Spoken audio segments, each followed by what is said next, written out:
Bom dia, irmãos, a paz do Senhor. Espero que todos estejam bem, né? Mais uma vez aqui nessa manhã de domingo para podermos estudar mais uma vez a porção da palavra do Senhor, tá? Hoje nós vamos estudar a lição que se chama Criação Restaurada, né? Essa lição é a lição de número 8 da revista Palavra Viva, da editora Cultura Cristã, né? E que trata dos temas criação, queda, redenção e consumação, né? E antes da gente iniciar, eu já ia te pedindo para você abrir a sua palavra, a Bíblia aí no Apocalipse, no livro de Apocalipse, capítulo 21, nós vamos ler do verso 1 ao verso 8, tá? Eu vou pedir aí a nossa irmã também, Bianca, também que esteja dando um bom dia agora de manhã para os nossos irmãos, não é isso, Bianca? Bom dia, queridos, a paz do Senhor. Esse dia de hoje é o dia que o Senhor nos deu, né? E temos que nos alegrar nele. E muitas vezes temos que nos alegrar independente das circunstâncias, porque sabemos que nada acontece sem a permissão de Deus. E às vezes o irmão ou qualquer pessoa pode se encontrar, né, desanimado, triste, abatido por qualquer circunstância, mas saiba que em todas as circunstâncias o Senhor tem cuidado, com aquele amor que só Ele pode nos dar. Amém. Eu me sinto feliz e alegre de poder estar aqui com vocês nesse domingo, recebendo, né, da porção da palavra do nosso Deus, e junto com vocês compartilhando também, né? Estarmos aqui juntos. E isso é uma bênção. Podemos estarmos juntos, nos degustando, pode-se dizer assim, da palavra do Senhor. Louvado seja o nome do Senhor por esse dia, pela vida de vocês, pelas nossas vidas. Amém. Nós vamos iniciar, né? Espero que você já tenha encontrado aí Apocalipse 21, de 1 a 8, né? Nós vamos orar neste momento, pedindo a direção de Deus, para que Deus esteja nos direcionando, para que a gente não venha falar nada que não seja de acordo com a vontade de Deus. Amém. Oremos. Querido Deus e amado Pai, nós louvamos o Teu nome, Deus, por esta oportunidade que temos, ó Deus, de estarmos aqui nesta manhã, reunidos no Teu nome, Senhor Deus, para estudar a Tua palavra, Deus. Que bênção, Senhor Deus, quando a gente pode se debruçar sobre a Tua palavra, a Tua Bíblia, Senhor Deus, e estudar, ler, Deus, compartilhar com os nossos irmãos, ó Deus. Deus, porque Tua palavra é viva e eficaz, ó Deus, e a cada dia ela vai falando de maneira nova aos nossos corações, ó Pai. Eu creio nisso, eu creio no poder da Tua palavra, Deus. Muito obrigado por este dia, Senhor Deus, que o Senhor possa estar nos conduzindo, Senhor Deus, na direção desta escola bíblica desta manhã, que a gente possa realmente trazer a Tua palavra de forma, Deus, verdadeira, Senhor Deus. Amém. E nada que a gente venha falar aqui não seja de nós mesmos, Pai, mas seja direcionado pelo Teu Espírito Santo, Pai.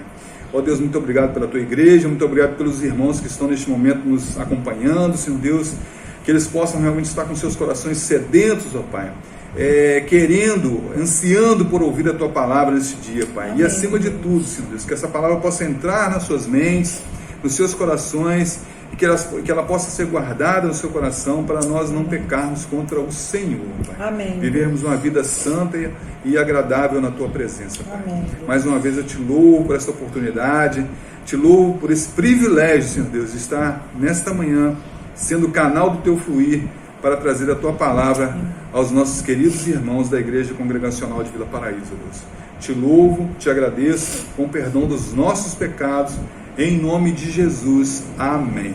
Amém. Então, queridos, se você já está aí com a sua palavra aberta, vamos ler aqui livro de Apocalipse, né? Como eu falei, a nossa lição de hoje é a criação restaurada, né? Tirada da revista Palavra Viva, da editora Cultura Cristã, né? Que traz temas tão importantes para nós como criação, queda, redenção e consumação. E hoje a gente vai falar desse tema, né? Criação restaurada, e para isso nós vamos usar o texto de Apocalipse 21, e diz assim: e vi um novo céu e uma nova terra, porque já o primeiro céu e a primeira terra passaram, e o mar já não existe. E eu, João, vi a santa cidade, a nova Jerusalém, que de Deus descia do céu, adereçada como uma esposa ataviada para o seu marido. E ouvi uma grande voz do céu que dizia: eis aqui o tabernáculo de Deus com os homens, pois com eles habitará, e eles serão o seu povo, e o mesmo Deus estará com eles, e será o seu Deus. E Deus limpará de seus olhos toda lágrima, e não haverá mais morte, nem pranto, nem clamor, nem dor, porque já as primeiras coisas são passadas. E o que estava sentado sobre o trono disse: eis que faço nova todas as coisas. E disse-me: escreve, porque estas palavras são verdadeiras e fiéis. E disse-me mais: está cumprido. Eu sou o Alfa e o Ômega, o princípio e o fim. A quem quer que tiver sede, de graça lhe darei da fonte da água da vida. Quem vencer herdará todas as coisas, e eu serei seu Deus, e ele será meu filho. Mas quanto aos tímidos, e aos incrédulos, e aos abomináveis, e aos homicidas, e aos fornicadores, e aos feiticeiros, e aos idólatras, e a todos os mentirosos, a sua parte será no lago que arde com fogo e enxofre, o que é a segunda morte. Aleluias, louvado seja Deus pela leitura da sua palavra, né? Irmãos, como nós já temos visto aqui em lições anteriores, né? Nós temos tratado lições voltadas para a cosmovisão cristã, né? Abordando principalmente esses 4 aspectos, né, da cosmovisão, que é a criação, queda, redenção e consumação, né?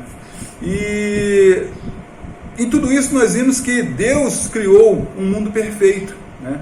Perfeito segundo a sua própria glória, mas o homem desobedeceu, e o pecado entrou no mundo e o corrompeu.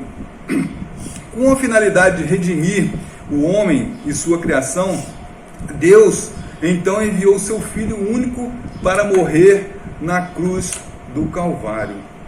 A obra de Deus, realizada no tempo presente, ela não chegou ao fim. O Senhor ainda há de restaurar toda a sua criação, né? O Senhor, Ele vai restaurar tudo aquilo que Ele criou e que foi sujo, manchado com a queda, com o pecado, né? E aquele paraíso que Deus criou originalmente será consumado de modo perfeito, né? Será uma nova criação em novos céus e uma nova terra, né? Então, meus irmãos, é neste mundo caído que a gente vive, né? Hoje nós vivemos neste mundo caído, nesse mundo imperfeito, por causa do pecado, por causa da queda do homem, né?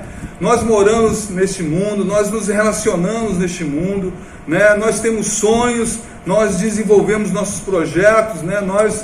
Nossas atividades, né? Nós moramos aqui, vivemos, convivemos, né? Neste mundo caído, né? Onde a palavra de Deus diz também que nós estamos aqui neste mundo como peregrinos, né? Como passageiros aqui neste mundo.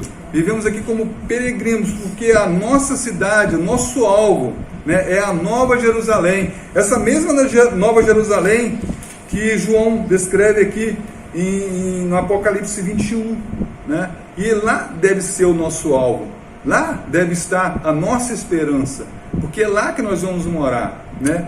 Mas enquanto a gente vive aqui neste mundo, né? Enquanto a gente está aqui nessa vida, nesse momento que os teólogos, né? Alguns teólogos chamam de um momento entre o já e o ainda não, né?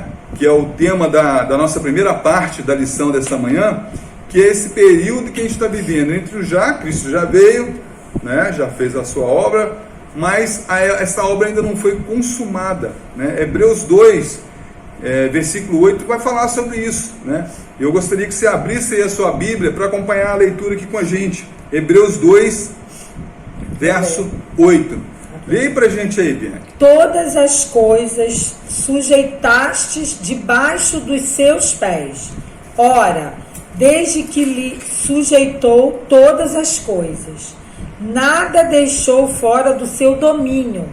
Agora, porém, ainda não vemos todas as coisas a ele sujeitas. Então, queridos, ainda não vemos todas as coisas a ele sujeitas. O que significa? Significa que a obra redentora de Deus, ela está em andamento, né? Estamos sobre a mesma graça, mas ainda não estamos não estamos em glória, né? A recuperação de tudo que a criação perdeu na queda foi iniciada, porém não está completa, né? Porque ela só vai ser completa quando Jesus voltar e restaurar todas as coisas. Mas e aí, como viver? Né? Como assim essa obra não está completa, não está acabada? Porque o Filho de Deus, ele já veio ao mundo, morreu e ressuscitou, né? Ao mesmo tempo, ele ainda irá no futuro voltar para consumar todo o propósito de Deus em relação à humanidade. O reino de Deus está presente, mas ainda não alcançou a plenitude. Aí eu te pergunto, Bianchi, como é que a gente faz para viver neste mundo que o Senhor Jesus já veio, já fez a obra redentora, mas essa obra ainda vai ser consumada, ela ainda vai ser concluída, onde todas as coisas vão ser renovadas, tudo vai ser feito novo. E como que a gente faz para viver neste momento, né? Nesse momento desse mundo ainda caído, né? Como é que a gente vive? Tem alguma situação, algum segredo que a gente possa passar para os irmãos?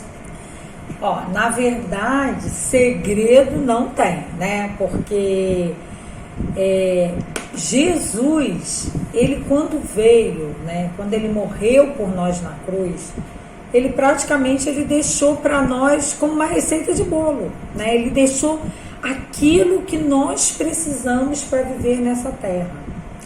Então, assim, quando a gente lembra de fé e vigilância, a gente lembra até de Jesus, lá em Mateus 24, 42, quando Jesus ele exorta, né, os discípulos a serem vigilantes.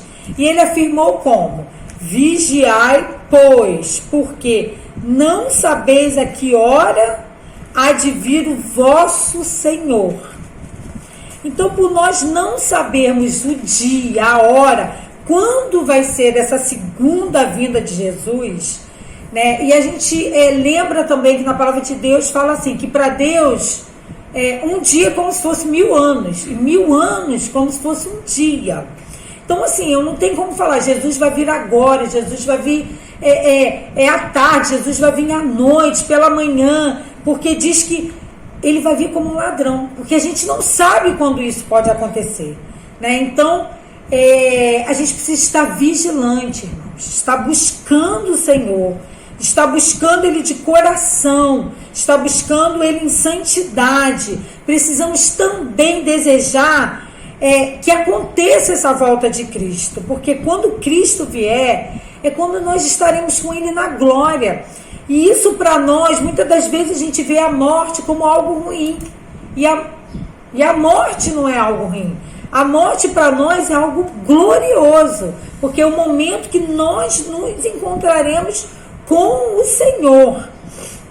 Então, irmãos, a segunda vinda de Cristo, para nós precisa ser algo esperado. Precisamos viver na expectativa, porque será um momento de encontro com o Senhor.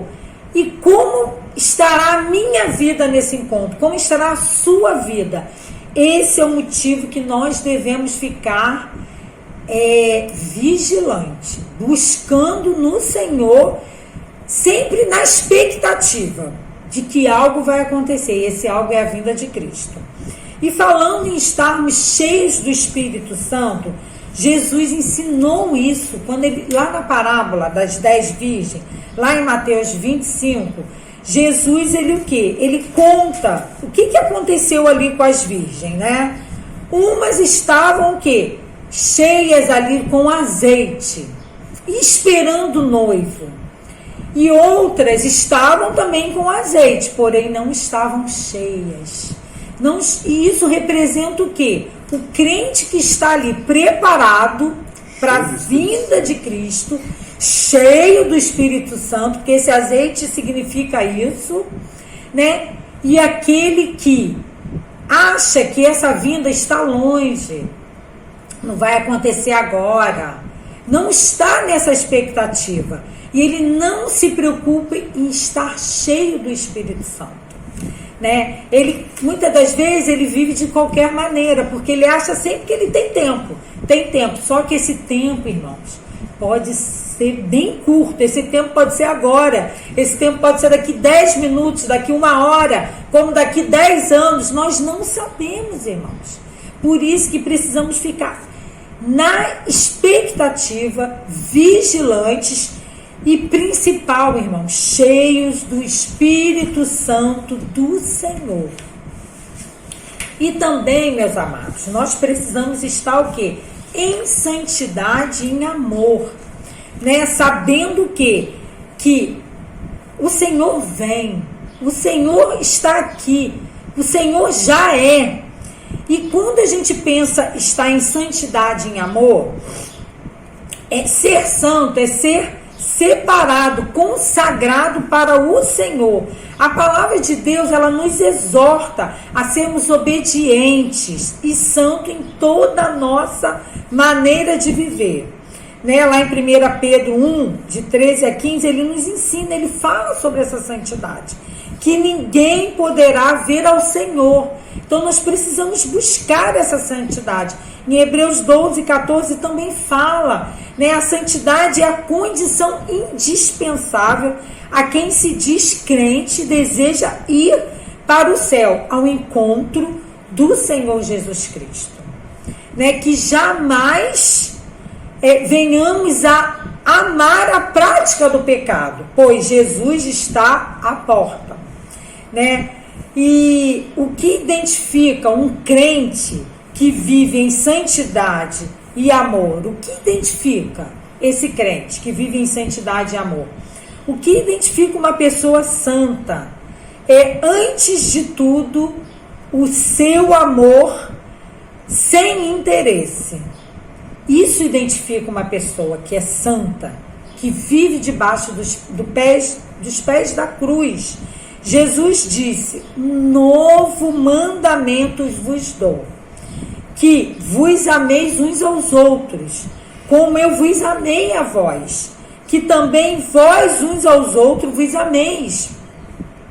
Nisto todos conhecerão que sois meus discípulos, se vos amardes uns aos outros.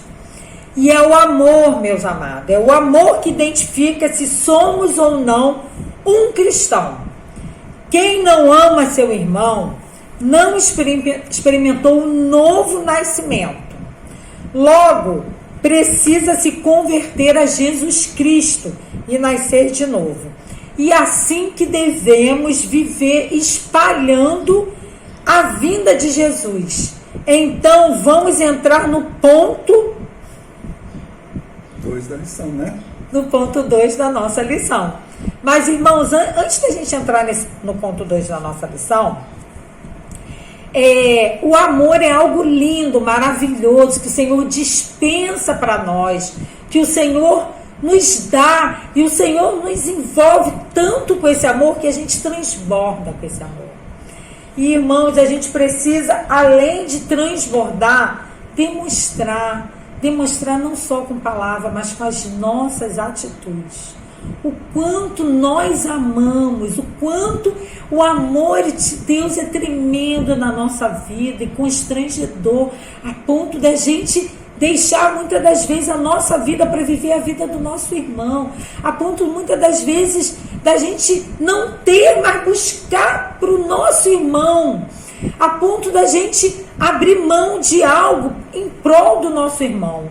Né? Então, irmãos, assim, nós precisamos deixar um pouco o eu e o meu para dar para o nosso irmão e buscarmos no Senhor forças para vivermos nessa terra.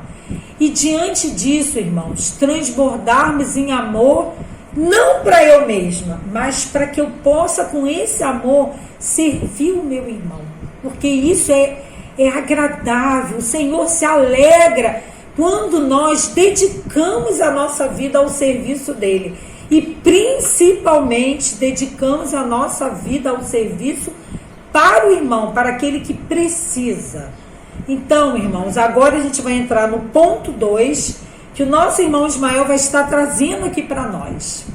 Bom, irmã Bianca, então a gente entende que pra gente viver esse período, né, entre o já e o ainda não, a gente precisa viver em amor, em santidade, a gente experimentar, né, viver uma vida cristã verdadeira, não de aparência, né, viver realmente uma vida cristã que demonstre realmente que nós somos o quê?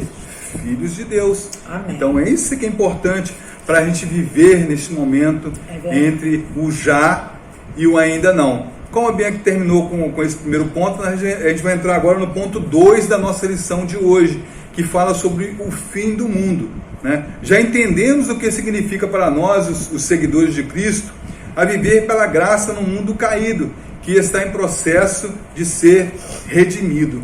Mas o que a cosmovisão cristã nos diz a respeito do mundo perfeito que ainda está por vir?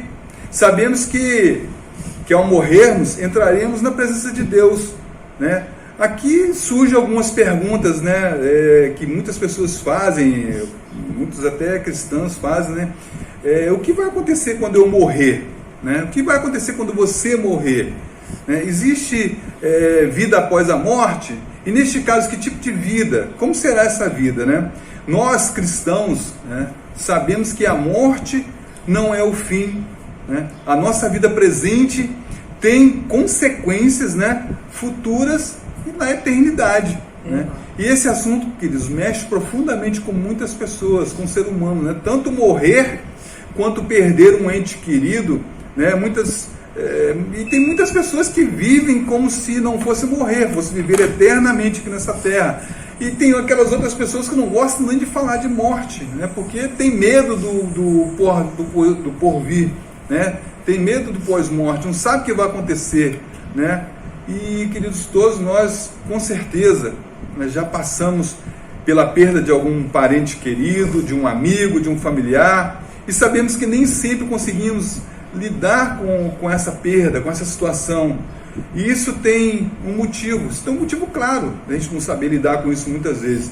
Deus não nos fez para morrer, né? Deus não fez o homem nem a mulher para morrer, né? Deus, quando criou o homem, lá em Gênesis 1:26, vai falar isso, né? E disse Deus: façamos o homem à nossa imagem, conforme a nossa semelhança, e domine sobre os peixes do mar, sobre as aves do céu, sobre o gado e sobre toda a terra, e sobre todo réptil que se move sobre a terra.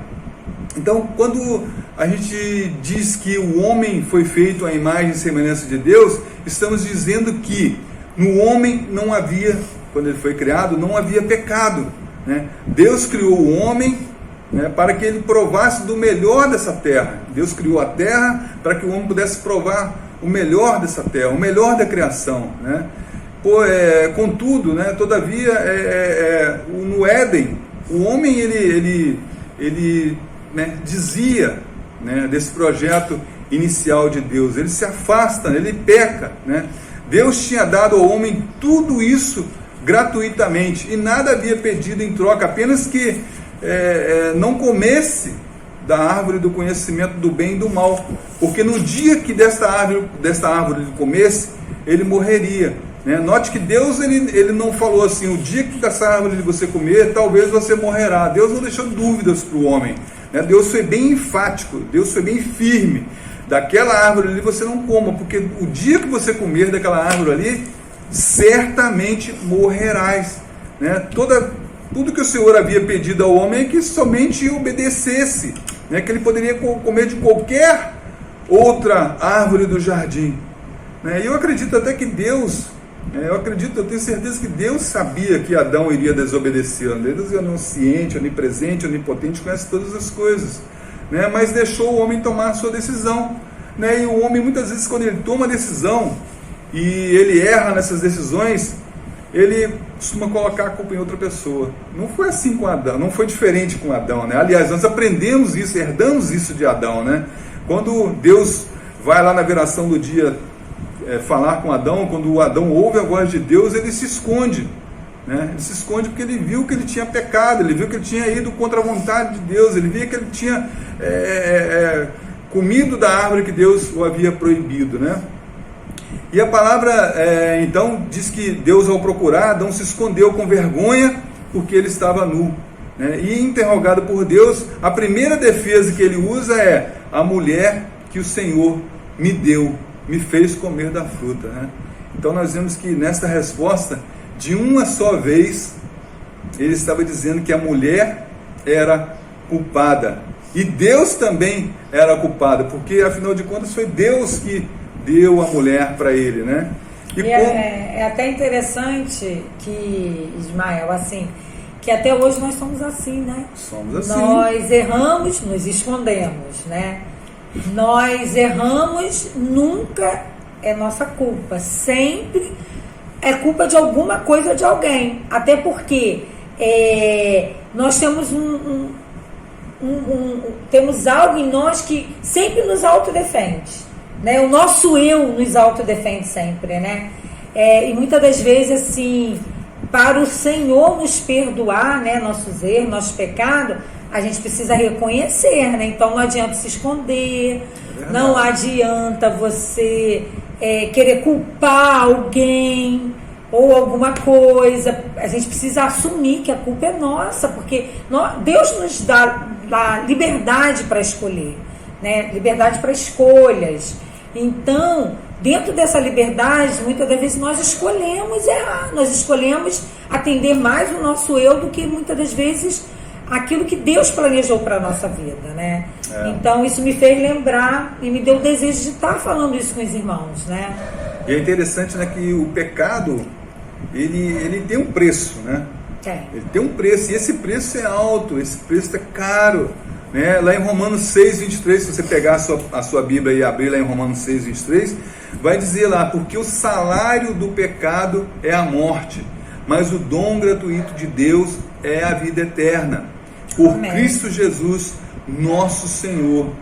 Né? E a partir de então, a partir dessa decisão do homem de pecar, né, todos os homens se tornaram pecadores, né, por causa do primeiro pecado de Adão. E a palavra de Deus também vai dizer lá, se você voltar uma folha na sua Bíblia em Romanos 3:23, vai dizer, porque Paulo, né, vai escrevendo aos Romanos, ele vai dizer lá: porque todos os pecaram e destituídos estão da glória de Deus. Queridos, olha que tristeza, olha que amargura que o homem então recaiu sobre o homem, né, por causa da atitude de um homem, da atitude de uma escolha errada de um homem, né? Nós somos destituídos, né? Nós somos afastados, nós somos desqualificados como filhos de Deus, nós somos separados da presença de Deus, nós estamos com essa atitude perdidos, distante de Deus, né? Queridos, diante dessa tristeza de afirmação, diante dessa afirmação que muito deve incomodar o nosso coração, né? De que maneira nós temos vivido? Eu faço uma pergunta para você, eu fiz essa pergunta para mim quando eu estava estudando essa lição: de que maneira nós temos vivido? Será que eu, diante dessa dura descoberta, né, dessa dura realidade do homem, eu tenho que fazer o quê? Desanimar, parar? Não, eu tenho que seguir em frente, eu tenho que confiar no Senhor, eu tenho que me agarrar no Senhor, né? Eu tenho que, mesmo sabendo que a vida é difícil, né, por causa do pecado, eu tenho que insistir em buscar a Deus, em seguir a Deus, em seguir os passos de Jesus, né? Lá em Hebreus 12 fala sobre isso, né? Nós devemos deixar todo o embaraço, corramos com paciência a carreira que nos está proposta, né? Amém. Hebreus 12:1. Então, se a gente está triste, a gente tem que deixar o embaraço, deixar o pecado que tão de perto nos rodeia, né? E seguir, correndo firme, né? Com paciência, a carreira que nos está proposta, né? E eu tenho a dizer para você, tenho a dizer para mim, nesta manhã, que a palavra de Deus lá diz, né? Estamos nós rodeados de uma tão grande nuvem de testemunha. Isso significa que outras pessoas já correram antes dessa corrida e venceram. A palavra de Deus diz que essas pessoas venceram. Se você for olhar lá um capítulo antes ali, Hebreus 11, vai falar dos heróis da fé que trilharam este caminho, correram esse caminho com paciência e venceram e deixaram um testemunho para nós, para a gente não desanimar, né, para a gente não desistir, né? Porque a coroa está reservada para cada um de nós que não desistir desta corrida que nos levará à presença de Jesus e, consequentemente, à vida eterna, né?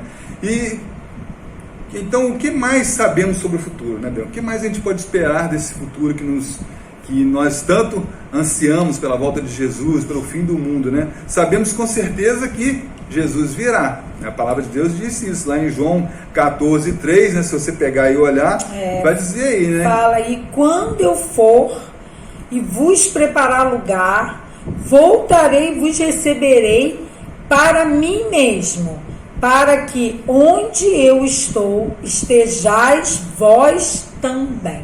Olha que maravilha, olha que bênção, né? Lá Mas em Atos, ele vai e prepara o lugar. Na verdade, ele vai não, ele foi para preparar o nosso lugar. Amém. Isso aí é uma glória tremenda, que só nosso Deus pode nos dar. Nos dá muita alegria, muita esperança, né? Muita certeza de que a nossa caminhada nessa terra não é em vão.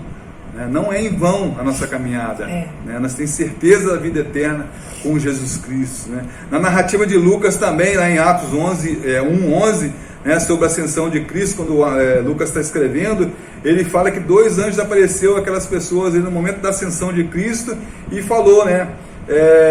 Falou para os varões galileus: por que estáis olhando para as alturas?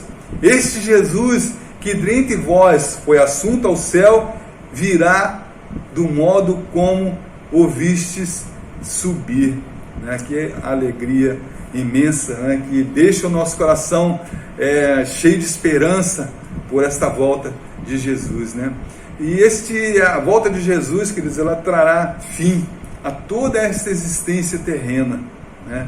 2 Pedro 3,7, né? Pedro vai dizer isso: ora, os céus que agora existem e a terra, pela mesma palavra, têm sido entesourados para o fogo, estando reservados para o dia do juízo e destruição dos homens ímpios. Então, queridos, nós vemos aqui que Jesus, quando voltar, ele voltará como juiz, né?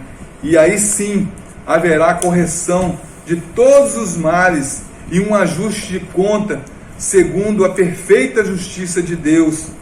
Todo pecado será exposto, né? Então todo pecado será exposto. Não adianta você pensar que está fazendo alguma coisa que ninguém está vendo, ou viver de uma forma que ninguém está vendo, mas a palavra de Deus diz que todo pecado será exposto. Lá em Eclesiastes 12:14 fala, porque Deus há de trazer a juízo todas as obras, até as que estão escondidas, quer sejam boas, quer sejam más.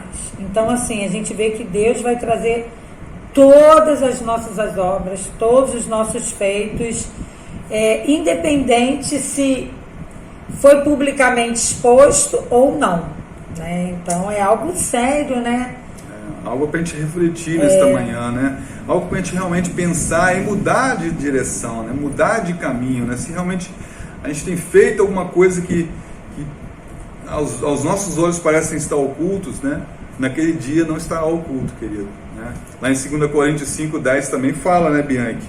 Que porque importa que todos nós compareçamos perante o tribunal de Cristo, para que cada um receba segundo o bem ou o mal que tiver feito por meio do corpo, né? Então, irmãos, a gente vendo essa palavra aqui, né, que está aqui praticamente falando sobre o julgamento que vai acontecer, né, após a vinda de Cristo, eu acho assim, nessa manhã, eu penso que é uma exortação do Senhor para a minha vida, é uma exortação do Senhor para a sua vida, né? É um momento antes da gente parar, refletir, né? Hoje é o dia do Senhor, né? Hoje é o dia que nós separamos para adorar o Senhor, para ir à igreja, para cultuar. É o dia, né? A gente deve fazer isso todos os dias, mas o domingo é o dia que nós separamos para isso.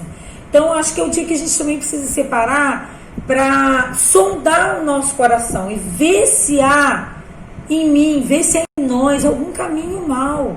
e pedir que o Senhor venha nos ajudar a endireitar. Acho que é um momento também da gente refletir, é um momento de conserto, de lembrar que vai ter um fim, que Cristo vai vir, que vai haver um julgamento. Como está a minha vida, né?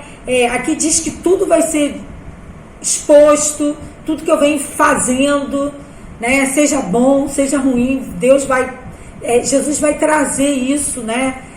Diante de nós. Então, assim, eu acho que Deus, quando prepara uma lição para a minha vida, para a sua, tem um propósito. Eu acho que a gente precisa, quando participar da escola dominical, quando terminar, pensar qual foi o propósito de Deus para a minha vida com aquela lição, com essa lição. Qual é o propósito de Deus? E eu vejo como exortação, irmãos. Isso que a gente tem falado aqui, sabe? Eu vejo como uma exortação. Para a minha vida eu vejo assim. E para a sua, como você vê a lição que está sendo agora aplicada para a sua vida? O que Deus quer falar com você? O que Deus está falando até agora? O que Deus tem para você com essa lição? É algo que eu gostaria de refletir e gostaria que você te desafie a refletir também. Amém. Então, queridos, nesse momento desse julgamento, né, vai haver uma perspectiva de um julgamento vindouro, traz a importância, né, eterna às nossas palavras, atitudes e ações, né, porque deste julgamento, né, vão ter duas consequências.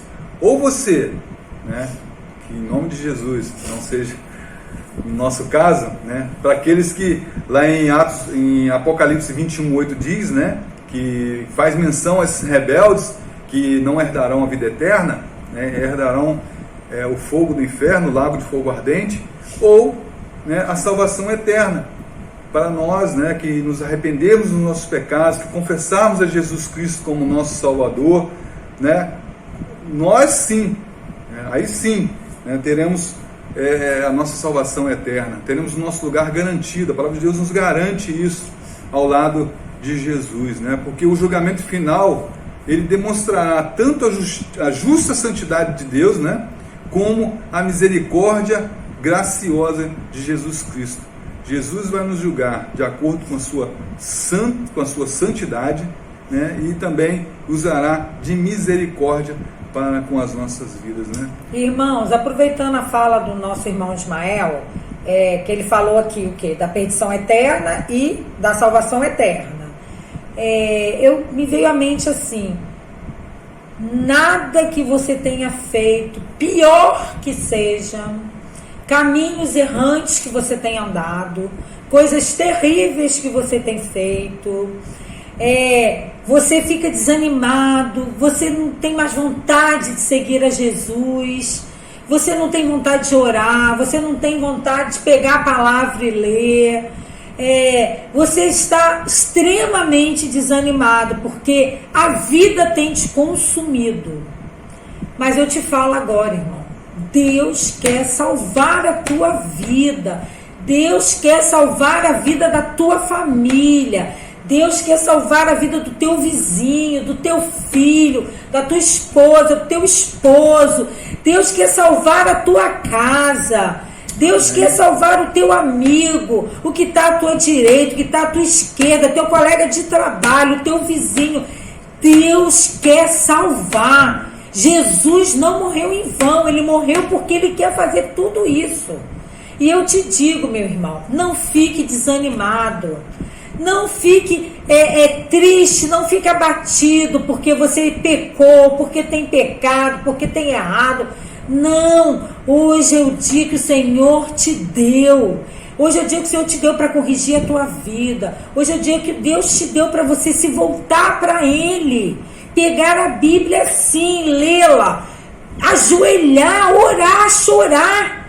Hoje é o dia que o Senhor te dá. Cada dia é uma oportunidade que o Senhor tem te dado, meu irmão. Você está aí. É a oportunidade que Deus está te dando. Jesus não veio agora. Então aproveite, se corrija. Mude a tua linha de caminho. Volte para trás, volte para o Senhor. Volte a ter ânimo. Volte a ter vigor, porque Cristo é o que esclarece a nossa mente. Amém. Cristo é o que traz na mente o coração aquilo que temos feito que está errado, que o Senhor está triste, mas hoje Ele quer mudar a tua história. Creia, meu irmão, creia que o Senhor está te dando oportunidade de voltar para Ele. Creia nessa palavra, em nome de Jesus. E como consequência disso, nós vamos entrar no ponto 3 da lição, que fala sobre novos céus e nova terra, né? Aquilo que nós tanto almejamos, aquilo que nossa irmã falou aqui. Se você está triste, abatido, né, pensa, volte-se para o Senhor, que o Senhor tem guardado para você uma nova cidade, uma nova terra, onde não haverá pranto, não haverá tristeza, não haverá dor, né? Só alegria de estar lá ao lado do Senhor, glorificando o nome do Senhor, adorando este Deus maravilhoso. Então, mude a sua vida hoje, agora. Porque um novo céu e uma nova terra te espera. Amém. Entendeu, meu irmão? Mude hoje. Entendeu? Hoje é o dia que o Senhor está te dando para você refletir, sentar, entrar no seu quarto, fechar a porta e ali ter uma conversa sincera com o Senhor Deus. Amém. Amém. Apocalipse 21, né? Versículo 1 diz, né, que eu vi um novo céu e uma nova terra, porque já o primeiro céu e a primeira terra já passaram, e o mar já não existe mais. Pedro escreve, né, lá em 2 Pedro 3,13, esperando o cumprimento dessas palavras, né? Ele escreve assim: nós, porém, segundo a sua promessa, esperamos novos céus e nova terra, nos quais habita a justiça. Amém. Um dia Jesus reinará supremo sobre todas as coisas. Então a salvação deve envolver algo muito maior do que simplesmente a nossa própria entrada na vida eterna, queridos. Amém, a glória vindoura é cósmica em seu escopo e abrange não apenas um novo céu, mas também uma nova terra, conforme disse em Apocalipse 21:1. Deus cumprirá a sua promessa de tornar nova todas as coisas. Isaías já escreveu isso lá em Isaías 65:17. Pois eu crio novos céus e nova terra. Amém. E não haverá lembrança das coisas passadas, jamais haverá memória delas. Aleluias, louvado seja o nome do Senhor. A glória de Cristo incluirá a redenção do nosso corpo. É isso que nós cristãos queremos dizer quando confessamos a nossa fé na ressurreição do corpo. Não é apenas nossa alma que Deus planeja redimir, mas também o nosso corpo físico, né? Filipenses 3:1 diz que o Senhor transformará o nosso corpo abatido para ser conforme o corpo glorioso. Né? Então as implicâncias de vida eterna é tanto espiritual como física. Deus redimirá como pessoa completa, em corpo exaltado e glorificado, como corpo imortal do próprio Senhor Jesus. Amém. Desfrutaremos da ressurreição completa da alma e do corpo, meus queridos. Olha que alegria, olha que felicidade de saber que Deus tem preparado tudo isso, e tudo isso está reservado para nós, os que creram. Né? 1 Coríntios 15:52 fala num momento, num abrir e piscar de olhos, ante a última trombeta, porque a trombeta soará e os mortos ressuscitarão primeiro. Amém. E nós seremos transformados. Amém. A glória também de Deus trará a redenção dos nossos relacionamentos. Viveremos em perfeita harmonia, né? Porque a redenção de Deus, ela alcança não só a igreja, não só as nossas vidas, mas também todo o cosmos, queridos. Né? A natureza escravizada pelo pecado, conforme Paulo escrevendo aos Romanos, no capítulo 8, verso 20 e 21, ela está gemendo, aguardando a redenção do seu cativeiro. E quando Cristo voltar, a natureza será também redimida e teremos um universo completamente restaurado para a honra e glória do nosso Deus. O escritor Albert Walters, ele afirma que a queda afetou todos os nossos relacionamentos. Ele escreve isso, né? O relato do livro de Gênesis acerca da queda humana é sobremaneira elucidativo. Antes, vivendo em harmonia perfeita com o Criador, depois da queda, o homem sente culpa, vergonha e, ato contínuo, passa a viver em litígio contra Deus, de quem procura esconder-se, tão logo ouve a sua voz ecoar na viração do dia. E em litígio contra si mesmo, pois a Escritura declara que ele é mau desde a meninice. Em litígio contra o próximo, pois não demorou muito e o primeiro homicídio encheu a terra com o sangue do ódio e da inveja, quando Caim matou Abel. E em litígio contra a terra, que deixa de ser um paraíso e passa a produzir em suas entranhas cardos e abrolhos, tornando-se hostil ao homem, ao negar-lhes os seus frutos. Queridos, Deus vai restaurar tudo isso. Amém. Deus vai restaurar todos esses relacionamentos. Tudo voltará a ser perfeito, como Deus planejou desde o início. Neste momento, as antigas hostilidades serão postas de lado e os antigos relacionamentos rompidos serão reconciliados para a honra e glória do Senhor Jesus. Lá em Isaías 11:6, Isaías descrevendo esse futuro glorioso, ele fala que morará o lobo com o cordeiro e o leopardo com o cabrito se deitará, o bezerro, o filho do leão e a nova ovelha, e a ovelha nova viverão juntos, e um menino os guiará. Miqueias 4:3 fala também que converterão as suas espadas em enxadas e suas lanças em foices. Uma nação não levantará espada contra outra nação. Amém. Nem aprenderão sobre guerra. Olha que maravilha, querido. Viremos num mundo onde não haverá guerra, não haverá rumores de guerra, nada. Queridos, com certeza, um tempo esperado ansiosamente por cada um de nós. Amém. Onde a natureza restaurada encontra seu equilíbrio e a perfeita harmonia perdida. Mas esse cenário, ele só será possível quando Jesus Cristo reinar. Somente naquele dia a comunhão perdida pelo pecado será restaurado para a glória de Deus e encontraremos a perfeição do nosso papel como ser humano, nosso papel de adorador. Ele será perfeito. Esta verdade deve nos encorajar a esperar ansiosamente o reinado do Messias. Essa maravilhosa redenção já efetuada pelo Filho de Deus no Calvário e da qual experimentamos agora os efeitos grandiosos, é apenas um prelúdio da plenitude de vida que espera os salvos na eternidade, quando a tristeza, o sofrimento, a iniquidade e a morte serão definitivamente banidos dos nossos olhos, toda lágrima será enxugada. Amém. E em seu lugar haverá somente a alegria e paz no Espírito de Deus.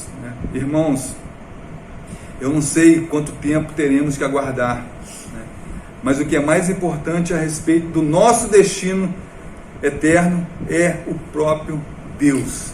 Deus é o mais importante e a nossa adoração a Ele. Então isso é o mais importante. Não importa o tempo que a gente vai ter que esperar, não importa se Jesus vir agora, ou amanhã, ou depois da manhã, não importa. O importante é saber que vamos estar do lado do próprio Deus, vamos estar junto do próprio Deus. No centro do louvor celestial está a pessoa do Senhor Jesus Cristo, recebendo todo o louvor, e nós vamos estar lá juntamente com os anjos e os santos, para a honra e glória do Senhor Jesus. Amém. Amém, queridos? Nós vamos entrar na conclusão, Bianca, que a gente pode entender que a gente aprendeu hoje nessa lição. Então, a gente pode concluir que estamos vivendo no tempo entre o já e o ainda não, Jesus já veio e ainda não voltou novamente. Completar a obra dele. Isso. Deus já nos redimiu dos nossos pecados, porque nós já aceitamos Cristo como nosso Salvador e vivemos na dependência dele. E reconhecemos o quanto nós somos pecadores.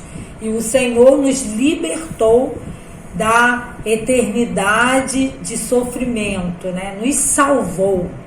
Por isso nós estaremos com Ele na glória, em nome de Jesus. Então, assim, Ele não completou totalmente a obra, né? Porque ainda vai retornar para nos levar com Ele. Quando Jesus voltar, este mundo será totalmente redimido, né? Tudo restaurado como Deus sempre quis, né? Vai ser realizado os sonhos de Deus. Por quê? Deus fez o homem, né? Para o louvor dele, para a glória dele. E o homem simplesmente resolveu não obedecer, não seguir os propósitos dele, e hoje nós sofremos essas consequências. E vai ser um momento de conserto do Senhor de tudo isso. Não do que ele possa ter feito de errado, mas sim o que nós fizemos de errado e infelizmente temos feito também. Né? Então, tudo isso vai ser restaurado, né? Como Deus sempre quis, como foi o planejamento dele. Né? Será a perfeição de Deus, né? Perfeição do imperfeito. E a eternidade do que é temporário será glorioso, meus irmãos. E a gente pode o quê? Né? Aplicar o quê? Pensar o quê? Vamos lá. Você entende o propósito para o qual foi criado? Você entende isso, meu irmão? Já assimilou uma visão cristocêntrica de todas as coisas? Isso aí é para a gente aplicar, tá?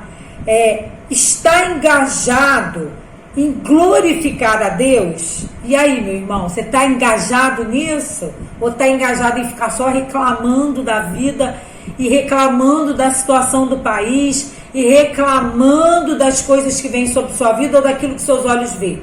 E aí, você está só fazendo isso ou você está engajado em glorificar a Deus? O que você tem feito, meu irmão? E aí? E desfrutar nele para sempre, em todas as dimensões da existência humana? Você tem buscado isso? Desfrutar daquilo que Deus tem te dado?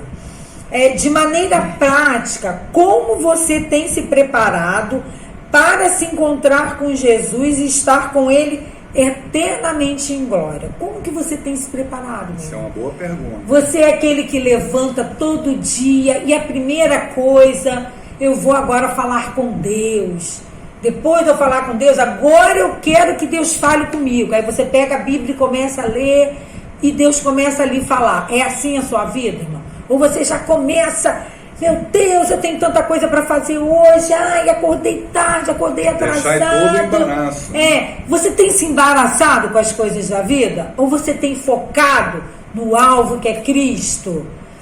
Entendendo que Ele é o primeiro na sua vida. E as demais coisas, sabe que Ele cuida, você não vai priorizar. Você vai fazer sim, mas não vai ser a prioridade. A prioridade vai ser a sua vida com Cristo. Amém. De maneira prática, como você tem se preparado para encontrar com Jesus e estar com Ele eternamente em glória, meu irmão? Como você tem se preparado? É um momento de pensar e refletir. O que eu tenho feito para me preparar diariamente, pensando que hoje pode ser meu último dia? O que eu tenho feito para isso? Irmãos, vamos mudar nossa postura diante do Senhor, nossa postura diante da sociedade, nossa postura diante da nossa família, da nossa casa, meu irmão. Vamos nos colocar diante do Senhor, vamos deixarmos estar com a nossa vida mais voltada para o Senhor do que para as coisas. Enfim, irmãos, nós vamos agora estar orando para que o Senhor inculque em nós essa lição. Né? Inculque em nós que a gente deve viver não só o hoje somente, mas lembrando que temos um amanhã e esse amanhã é com Cristo. Amém. Então a gente vai estar orando para encerrar, né? E colocando que a nossa vida é do Senhor e nós dependemos dele, e felizes sabendo que estaremos junto com o Senhor na eternidade. Essa é a nossa esperança. Amém. Vamos orar então, né? Senhor, nós te agradecemos, a Deus, pela oportunidade de estar aqui nesta manhã mais uma vez. Te agradeço pela vida dos meus irmãos que tiveram paciência, aguardaram e puderam, Senhor, desfrutar da Tua palavra, da Tua mensagem nesta manhã.